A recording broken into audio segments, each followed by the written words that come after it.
Family social science is a way to learn about the world in a systematic way that gives you space to not only learn about yourself, but also learning that there is variables that are constantly changing for everyone and everything, and to approach things with curiosity, and the support people will need will change day by day, minute by minute.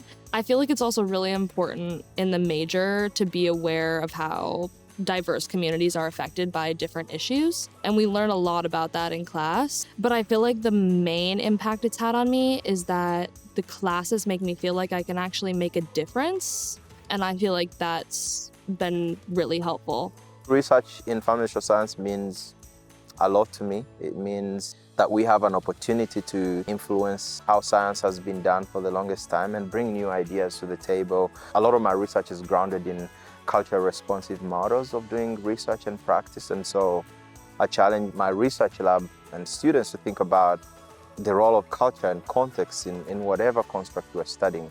I did some research about technology and couple relationships, which I found so fascinating because since technology, like in our pockets, is pretty new, we weren't taught how to handle that in our romantic relationships in terms of like boundaries and things like that. And then I'm doing a research paper right now about hospice care and the importance of spiritual care for people who are hospice patients.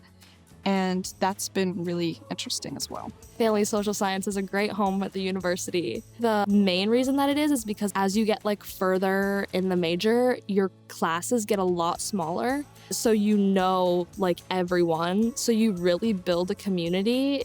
And also, I'm in the family social science student group, and I've really found community in that group.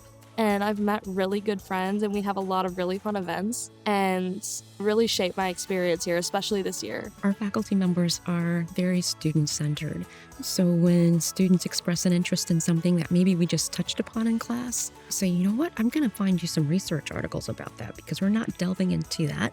But it's fun to see how they'll pick up on maybe something that you just mentioned and didn't really talk a lot about, but it's something that piqued their interest. That's how we're going to get the new generation of people walking through these halls and creating more legacies for CEHD and the university.